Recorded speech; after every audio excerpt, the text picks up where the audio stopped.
Stallion, Yes. let's talk short-term rental. Why is the short-term rental space so important for us to be talking about today? I think it is super important because it's changing. 2.5 years ago, when we brought this idea to you and said, hey, we're launching this business, it looked a little different. Like the actual environment was totally different. And I think it's good for us to bring this back up. Well, yes, the environment's different, but what is the saying? For many people, you're still working in your 9 to 5 or your 6 to 12. I mean, like your 24-hour day job, and you're looking for an avenue to create a stream of income that doesn't take another 25 to 50 hours out of your week. That's why this is so important. Like the short-term rental space can produce 3 to 5 to 10 to 25,000 a month in cash flow in a relatively short period of time with not a ton of capital, as long as you know what to do and know what mistakes you need to avoid. No doubt. And I think this update from Clint actually gives you a better picture of some of the things that you want to stop doing or never start doing as you get into this business. Because what's the biggest potential threat to you in the short-term rental space is starting on the wrong foot and getting yourself behind. That was one of the takeaways I got from today. Well, and by the way, Joey mentioned Clint. It's not like Clint, like it's like a Madonna. Clint is our operator for our short-term rental business, as you'll find out as we go through this in the episode. But this is the person who's been running our business. We're almost at 30 units now, and he now does this in his sleep, literally in his sleep, because he has virtual assistants and systems that run without him having to have his hand on the wheel. And I think you're going to have an idea to, as we pick out some of the ideas that are maybe opportunities, what are some of the things that we need to stay away from? What would you do if you had no money and no time? What would you do if you had all the money in the world? Clint answers all those questions. Let's take nothing more away from this interview with Clint Lovette.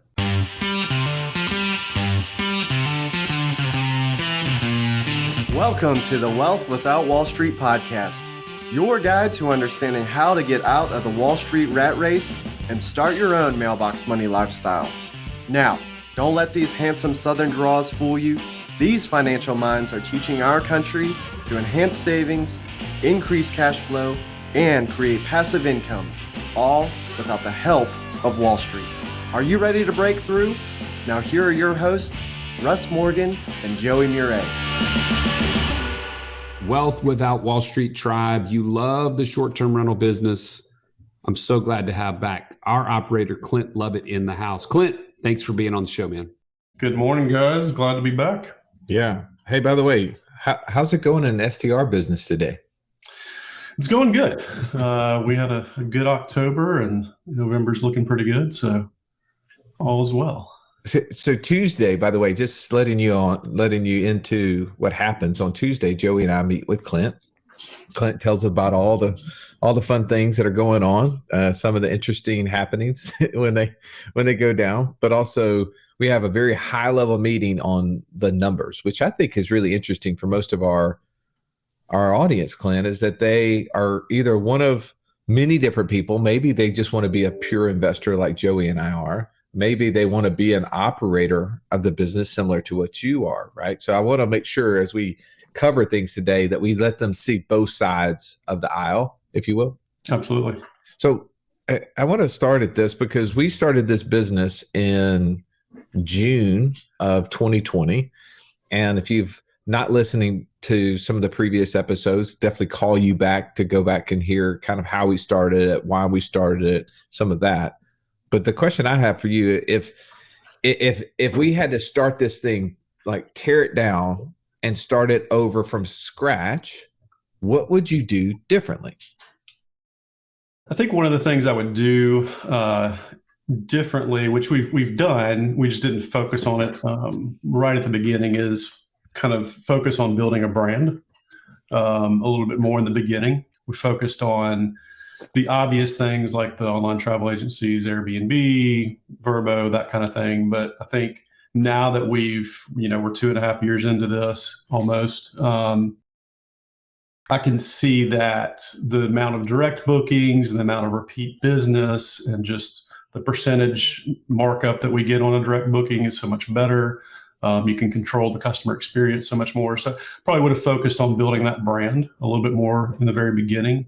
And then the other thing I think we would have done differently is, instead of focusing on one guest avatar, I would have probably built out multiple guest avatars, because that's kind of how we've evolved the business based on demand.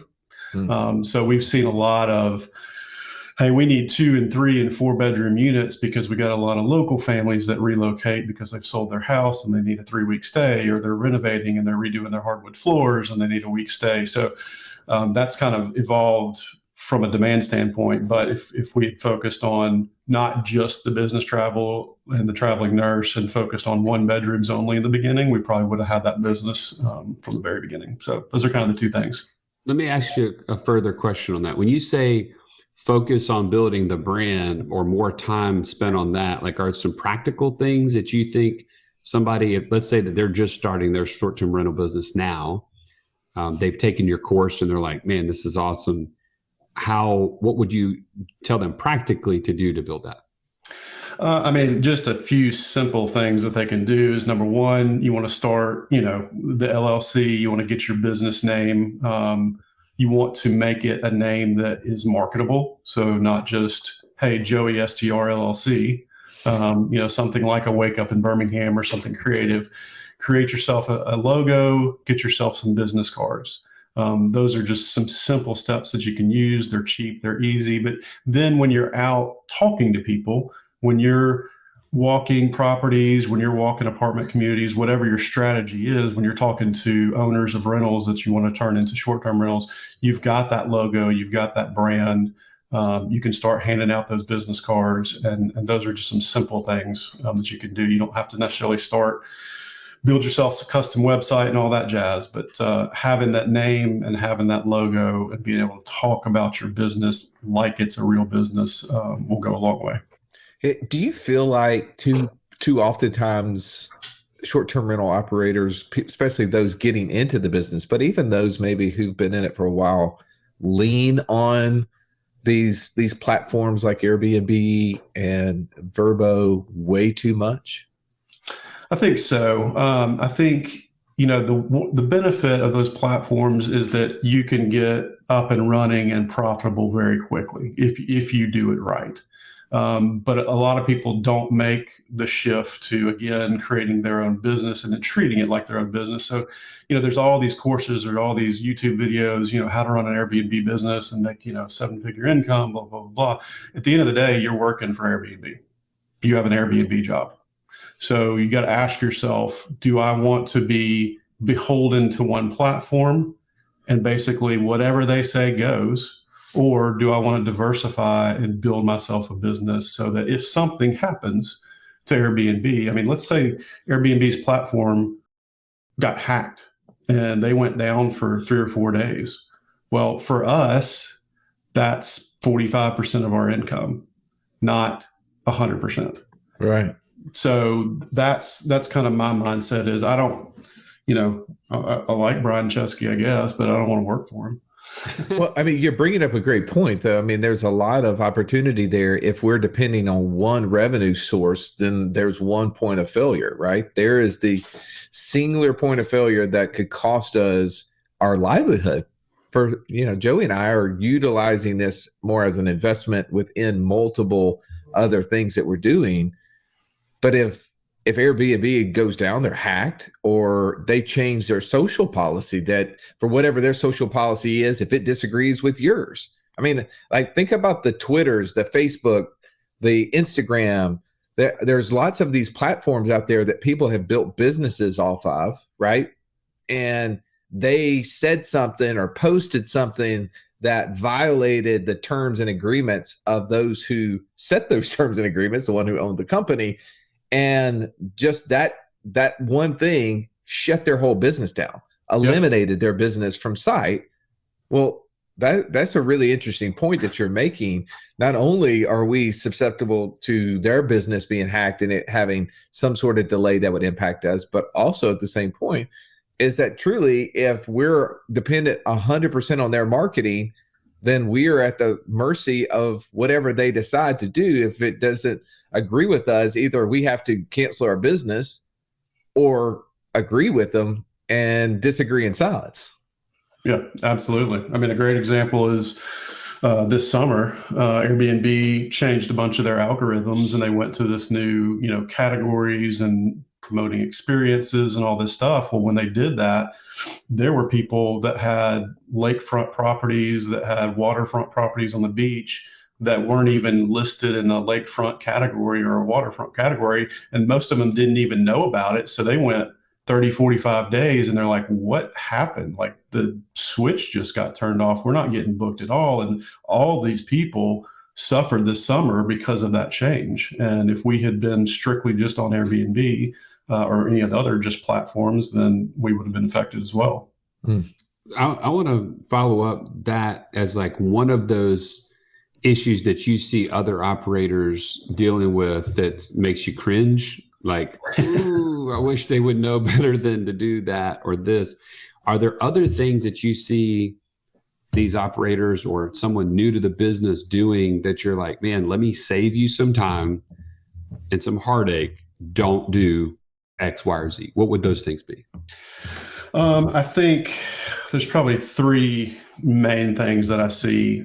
People get excited, they jump into the business and just try to go get whatever started. So they don't start with creating a guest avatar. And what I mean by that is, who are you trying to serve? A lot of people jump into this business and they're just like, I'm going to get 2-bedroom apartment. I'm going to furnish it. It's going to be awesome. And people are going to book it. And they have no idea who they're trying to serve. They don't curate that listing towards that guest avatar. And they really lose. They try to serve everyone. And in doing that, they serve no one. So that's a big, big mistake that I see people make. The other two are kind of the DIY approach. I'm going to do my own photography. I'm going to do my own design. And you can get on Airbnb or Vrbo or whatever, and you can tell who's a professional operator and who is Joe Blow that took some pictures with his iPhone at 7:30 at night with 5 different colors, in the background, 5 different light bulbs and that kind of thing. So doing your own photography and doing your own design is a bad idea because your photography is a digital asset that will live. It's probably the single biggest return on investment. You spend $300, $400 getting a professional photographer in, and that's going to live for a long time, 10 years. So that the DIY approach is never good. Well, it's not good for them. It's good for us, right? Like, because I mean, I hear lots of comments like, man, Airbnb and VRBO, like those are on the downturn. I'm going to start going back to staying at hotels because I've just had so many bad experiences. And I don't know if you would disagree with this. My assumption is that what they're getting is there's not a lot of consistency in the space because of a lot of the DIYers.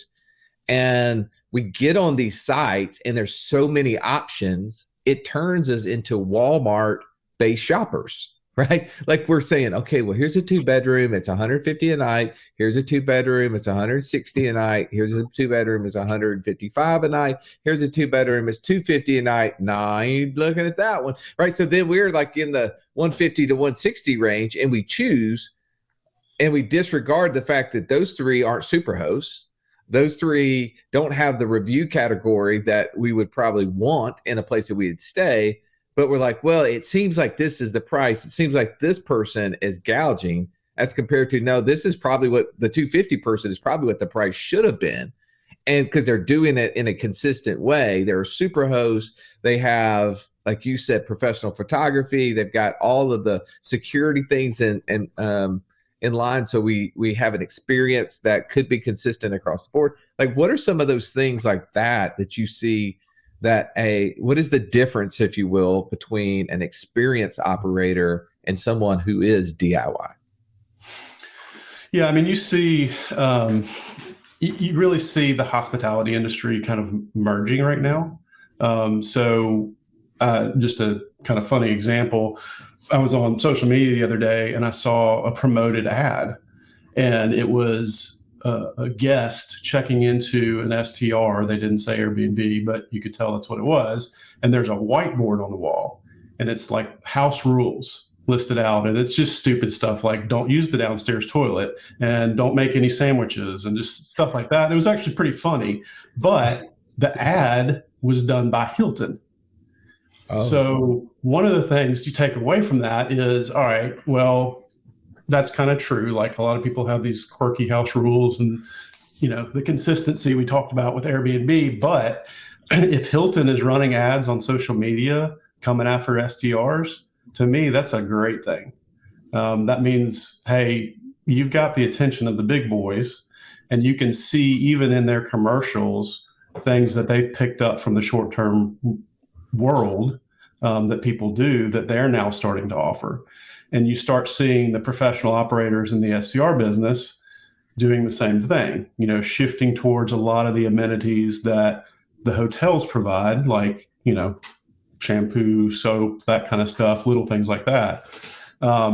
So those two worlds are kind of colliding. And so if you look on the short-term rental side, if you see the operators picking up things from the hospitality world, that the Marriotts, the Hiltons, Hampton Inn, that kind of thing, and incorporating those things into their business, then they're taking it serious.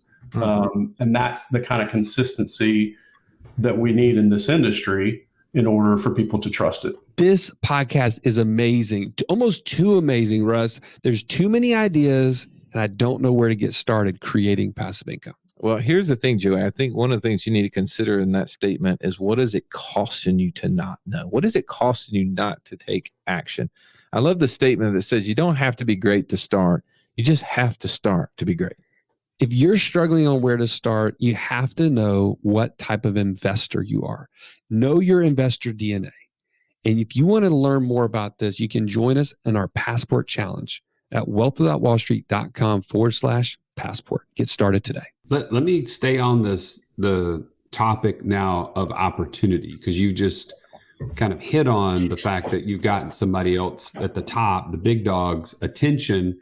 That smells like opportunity. What else do you see in the short-term rental space now, 2.5 years later, as maybe new opportunities or things that weren't clear then that are now that you're taking advantage of in the space? Yeah, I think what I see right now is the medium-sized markets are really probably still underserved. There's a lot of tools that I use to analyze different markets and just see what's going on. And across the board right now, if I go out and search, okay, if I were to go buy a property and turn it into an SDR, what's my highest return on investment that I'm going to get? Across the board, it's going to pull up probably the top 50 to 75 markets right now are all medium-sized markets. And medium size, what is that? Like, give me an average population, or give me a couple of cities that would help me understand what is a medium sized market. So I would say your 500,000 population and below. And it doesn't have to be necessarily a vacation, a destination city, but smaller markets. Because in the last couple of years, you've had a ton of large investment into the short-term rental world. So you've got a bunch of these big funds, you've got hedge funds, you've got large companies investing because they're seeing the returns that people are getting in this industry. So you've got a lot of those companies that have come in, and even in Birmingham, where we're, Metro Birmingham's right at 1 million people, the number of listings in Birmingham has more than doubled just in this year. So there's a lot of money flowing into the space, but it's focused on kind of the larger markets because that's where you can get a lot of inventory real quick. So the medium-sized markets, and even like the vacation rental side, like Gulf Shores and the Blue Ridge Mountains, tons of money has been poured into those areas. But there's still vacation rental spots, and there's still markets that are urban that are medium sized that are still underserved. Well, just I'm looking at, by the way, as you're riding down the road, you're like, help me understand what's a medium-sized market. What is the population of 2022? Now, this isn't perfect because it doesn't really account for all the suburbs, right? So, I mean, it's telling me Atlanta, and I'm assuming it's just saying Metro Atlanta has like 600,000 people. So clearly that is not Right. accurate, Right. but that's probably just Metro. But like in Omaha, Nebraska, not going to have a ton of probably suburbs. Colorado Springs, Colorado, Oakland, Yeah. So like if I pull up a list in one of the tools that I use, and it gives me, I say, okay, I want to see the 90th percentile returning markets that are going to give me the highest ROI. So the top one right now is East Stroudsburg, Pennsylvania, and it's returning a 56% return on investment. Oh, East Stroudsburg, wow. Yeah. I mean, Blakesley, Pennsylvania, Houghton Lake, Michigan. So these are all what's considered to this tool medium-sized markets. There's not a large market that even pulls up on this list. Interesting.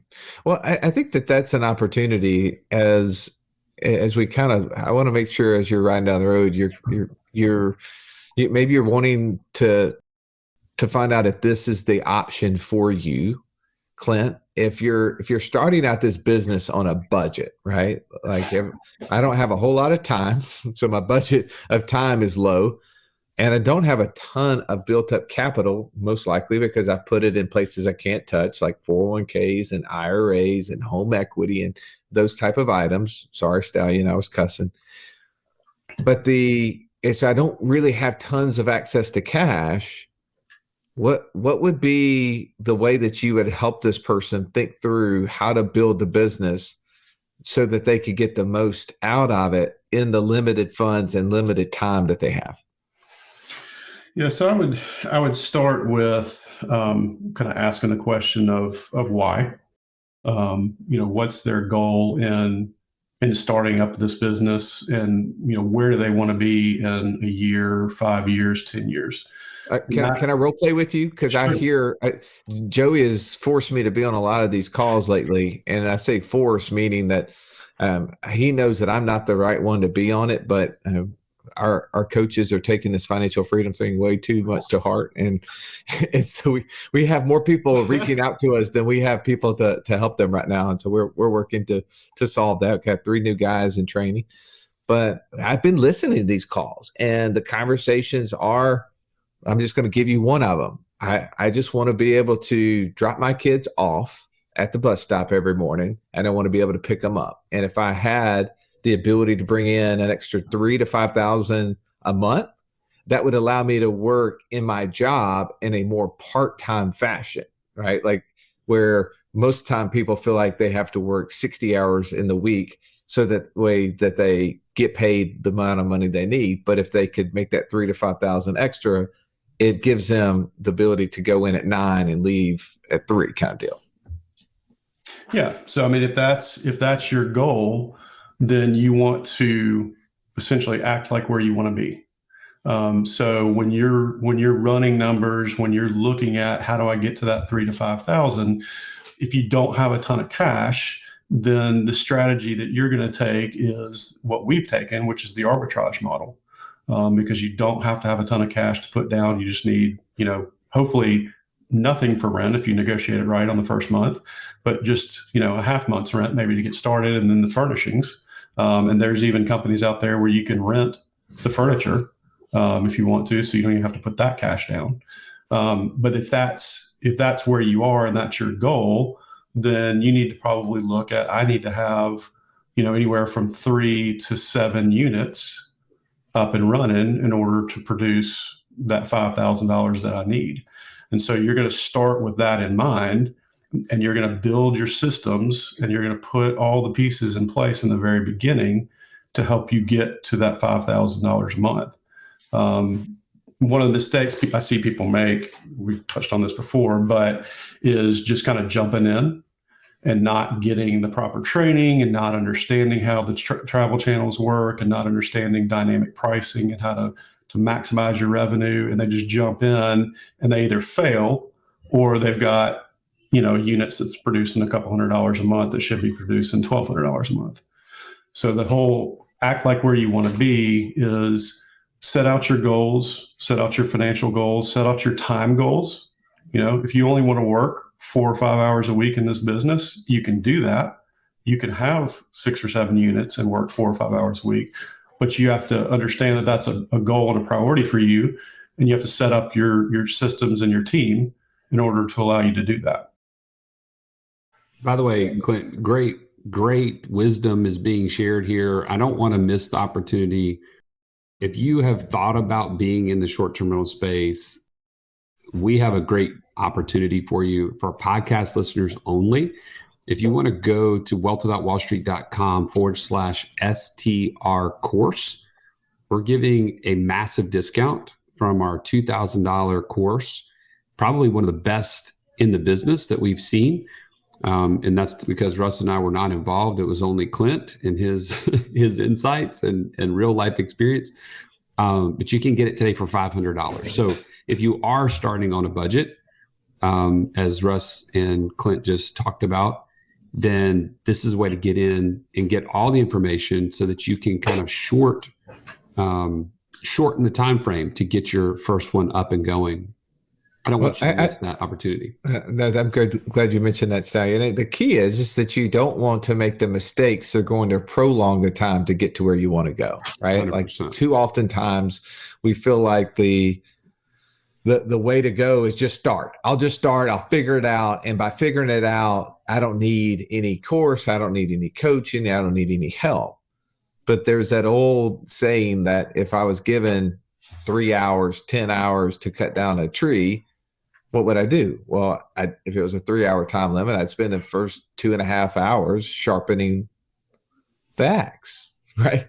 And just that mental image of streamlining the process instead of sitting there and banging at that tree with a dull axe and just trying to brute force the thing instead of doing the thing that's the smartest way to accomplish it. And you've done an amazing job in that course, Clint, of breaking down step by step. And by the way, like you said, Joey, we've actually been through a lot of courses. We spent a lot more than that. And I feel like the 2000 was a significant discount from what it should have been. I think it should be a $10,000 course. Because if you can't get $10,000 in return on investment immediately in the first 6 months out of this thing, you have not implemented it. Because what we have saw in our business, and this year alone, we're approaching 7 figures in revenue from the short-term rental business. And it's exactly what you've put in there, Clint, because you're the one operating. You want to build the course. You're like, here's what I'm doing. Here's how I'm doing it. All right. I have a couple last questions, and I know we need to go. For the person who's sitting in the seat, maybe they just sold a business. I just got off a call with the guy. He sold an e-commerce business for 7 figures, and he's trying to decide what his path is. And, we're going to go through the investor DNA, and we're going to take a good look at what is the proper way for him to go. But let's just assume I come to you and I say, Clint, I got $5 million. Tell me how you would operate the business if you had $5 million. What would you be doing differently that maybe cast vision that I can't see when I'm so close to it? Are you offering me $5 million, Russ? I mean, it depends on how good your answer is, man. Come on, Let's do it. What's the old saying? If it's a good deal for you, good deal for me. There's unlimited capital. So absolutely. I think if I had $5 million right now, I would probably look for some land at the lake or near the beach and build some tiny homes and curate an experience to go along with that stay. And, we talked earlier about how the STR world and the hospitality world are kind of merging.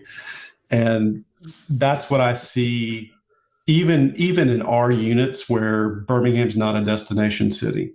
But we've done some things that create a great guest experience and make that experience better for those people when they come to Birmingham, where they're not searching around for experiences. We're already creating some of those for them. And that's what people want when they travel. And so if I could have a place for people to come to, curate an experience for them while they're there where they don't even really have to leave the property, and have 40 of those on the same property, then that's where I would go. Could you give me an example? I know you're a dreamer. Give me an example of what one of those experiences might look like. So I was at a conference not too long ago and sat down next to a guy that owns some property up in Tennessee and has 25 tree houses that he's built. And it's just an amazing experience from the time you go on the property. It looks like what the Ewok village, from Star Wars. Oh yeah. All these tree houses on this property. And I mean, he's crushing it. I mean, his average daily rate is insane. And these things aren't, they're not big, they're almost like yurts in a tree. But it's the experience that he's created. So those are the kind of like unique experiences that people are really searching for. That's so cool. And Stallion, remember we were actually learning different tax strategies when we were in Austin, Texas, from one of our good friends, Dave Zook.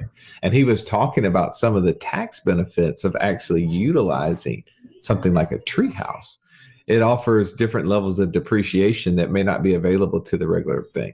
That's a higher level idea. You'll have to ask us about that inside the inner circle of the Passive Income Mastermind. But Clint, man, so grateful to have you here. Joey, tell us, what's that? If they want to get into that course again, what's the link? Yeah, go to wealthwithoutwallstreet.com/STR course for a 75% discount. You get it today for $500. And Clint, you're the master of STR. Appreciate you being willing to come on and share an update to our audience so that they know exactly what's going on in the space and they can stay up to date. Happy to do it, guys, anytime. Well, as always, thank you for listening. If you haven't already taken a chance, please rate and review the show. Every time you do that, it gives us an opportunity to learn and to grow, but also let someone else find it, because that's the way the big tech algorithm works. And if you're listening to this and it's not already January the 6th, 2023, come join us in Birmingham, Alabama. We will have Clint there. We will be talking all things passive income, how to create the income, how to create the tactics, and how to build the connections so that you can become financially free. We're going to have massive action being taken in 2023. We'd love for you to be a part of it. If you want more details on that, you can go to what'swhatwallstreet.com/live. This has been the Wealth Without Wall Street podcast. Don't forget to subscribe to the show to break free of the Wall Street mindset and begin building wealth on your own terms in places you understand so that your wealth will never run dry. See you next episode.